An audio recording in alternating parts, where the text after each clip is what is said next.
Salut Aoya, ça va chez toi? Bonjour Yvan, ça va bien, merci. Bonjour à tous. Alors quand on parle de start-up, on imagine toujours qu'elles proposent des solutions, des services pour les particuliers. Eh bien Aoya, aujourd'hui tu m'as dit que tu voulais casser les clichés et montrer que certaines start-up en Afrique ont de gros clients. Oui, tout à fait Yvan. Et pour le prouver, je te propose d'aller au Maroc découvrir Virtual Building Solutions, qui propose des solutions très innovantes dans l'industrie de la construction, mais aussi pour la gestion de patrimoine dans l'immobilier, et ça pour de grands groupes. Alors c'est parti pour le Maroc, on va retrouver une journaliste, elle est membre du réseau des haut-parleurs, elle s'appelle Mara et elle nous attend à Rabat. Hello Awaya, hello Yvan, salut à tous. Bonjour Mara. Bonjour Ma. Aujourd'hui, je vous emmène découvrir Zineb Midafi, la cofondatrice de VBS, Virtual Building Solutions, une start-up qui est à la pointe de l'innovation numérique au Maroc et à l'international. Aoya me disait que sa société travaille dans le secteur du bâtiment, mais pas seulement. Oui, exactement, ça ne fait pas que ça. Ça s'adresse aux entreprises qui construisent des bâtiments ou qui gèrent des locaux. Ça peut être des banques, des magasins ou des grandes entreprises. Le but, c'est d'appeler à la rescousse le digital pour faciliter la gestion de la paperasse administrative et commerciale, et tout ça en une seule plateforme. On est donc loin de la petite start-up. Il faut dire aussi qu'une entrepreneuse dans le domaine de la construction du BTP en Afrique, ce n'est pas banal. Oui, et d'ailleurs, je dois la prévenir qu'on arrive. Allô Zineb? Allô Mara, Prépare-toi, TV5 débarque chez toi. ravie de vous présenter VBS, je vous attends. Eh bien bon voyage Mara. Bon voyage Ma.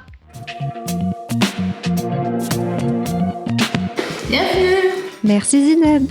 VBS, c'est la superbe histoire de 3 cofondateurs associés. Ce mélange a permis à VBS d'adresser un besoin criant du marché africain et local marocain en faisant le pari de digitaliser l'immobilier, le BTP, etc.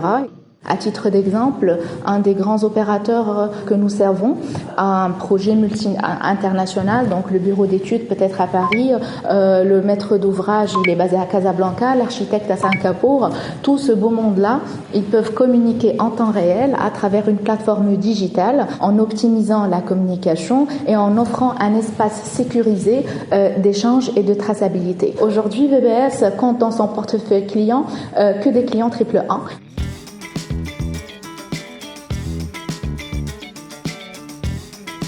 Donc des banques, des assurances, des organismes publics leaders de leur secteur, que ce soit dans le ferroviaire par exemple. Donc l'accès à ces donneurs d'ordre-là n'était pas chose aisée. Il y a eu des plafonds de verre qu'il fallait aller casser. On y est allé avec beaucoup de conviction et une technologie qui vient répondre à une problématique. C'est une transformation qui est nouvelle parce que les process sont nouveaux, parce que le mindset est nouveau pour notre pays et aussi pour notre continent. Et quand je me présente par exemple au Moyen-Orient, très fière de dire qu'on exporte une technologie marocaine.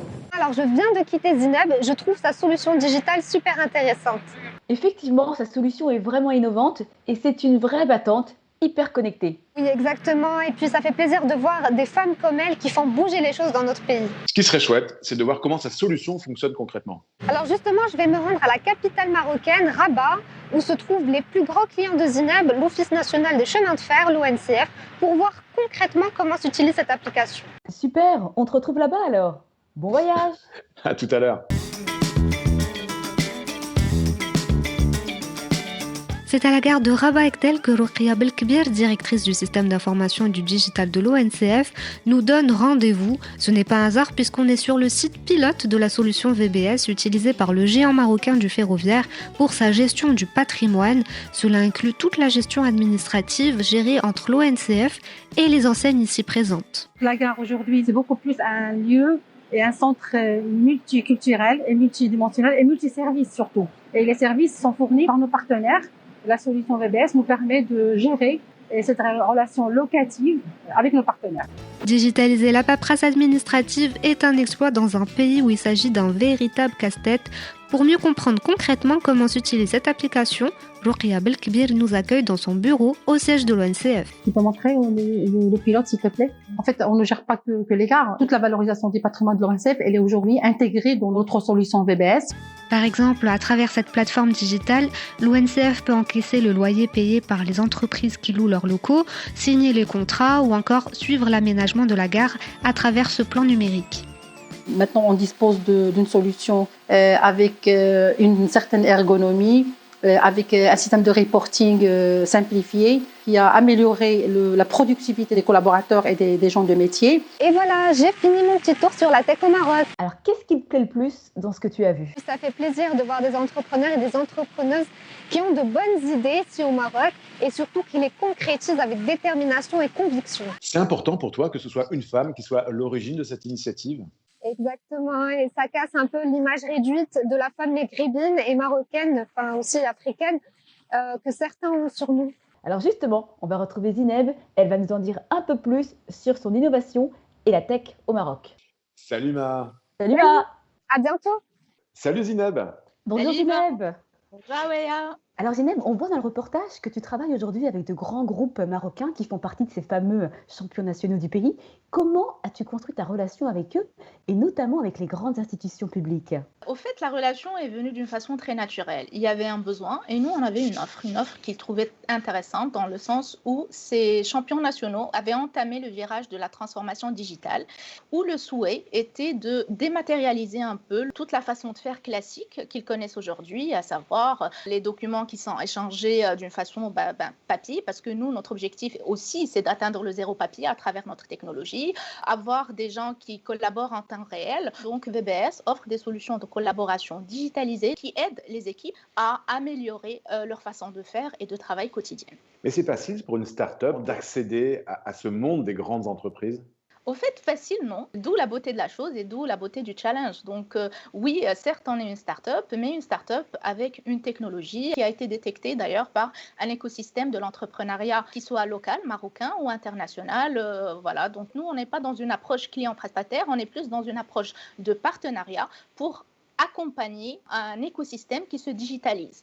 Et aussi, le Covid a permis aussi d'accélérer cette digitalisation-là. Nos clients qui étaient préparés en amont à la transformation digitale et qui avaient entamé ce virage-là, ils ont eu 0 jour d'interruption de service à cause du Covid. On a tout de suite basculé en télétravail sans aucun problème, aucune perte de données. Les équipes étaient mobilisées dès jour 1 et on voit les retombées, les retours sur investissement. Donc ça, pour nous, c'est une très grande satisfaction. Alors Zineb, tu as parlé justement du fait que ton expertise va au-delà du Maroc. Vous avez une filiale établie opérationnelle donc au Moyen-Orient. Pourquoi cette région? Lorsqu'on exporte de la technologie en dehors de l'Afrique, on bat pavillon africain et on est très fiers de le battre. Donc, et là, on part un tout petit peu en conquérant parce que ce n'est pas notre zone de confort à prime abord, mais on a su quand même marquer notre empreinte dans le Moyen-Orient et puis on a su faire notre bout de chemin dans cette région-là. Quel conseil tu donnerais à des jeunes qui aimeraient aussi tenter l'aventure du digital, du numérique et travailler dans une société comme la tienne? Je leur conseillerais fortement d'affiner leurs connaissances dans le domaine digital qu'ils souhaitent. Une fois qu'on est formé, la formation n'est pas suffisante à elle seule. Donc, il faut développer notre capacité à communiquer, notre capacité à nous vendre, etc. Mon conseil, si j'en ai un, c'est de vraiment renforcer votre socle, travailler sur votre personnalité, vous poser les bonnes questions. Pourquoi je veux tenter l'entrepreneuriat? Et une fois qu'on a répondu à ces questions-là, sky is the limit, donc rien ne peut vous arrêter. Merci beaucoup, Zineb. Merci Zineb. Merci à vous, merci, au revoir. Ces startups qui commencent à avoir des gros clients, des grands comptes, c'est une tendance en Afrique, Aweya. Oui, en effet, Yvan, et Zineb est un exemple parfait. Et moi, ce que je trouve intéressant dans ce qu'elle fait, justement, c'est vraiment cette collaboration réussie entre le secteur public et le secteur privé. Alors, tu nous donnes un peu plus d'infos sur le site internet? Oui, en effet, vous aurez des informations sur le secteur du BTP en Afrique et la tech, et évidemment sur Zineb. Alors, rendez-vous sur notre site internet et puis rendez-vous avec toi pour nous faire découvrir un nouveau secteur de la tech. Et d'ici là, eh bien, Restez connectés. restez connectés. Salut. Salut.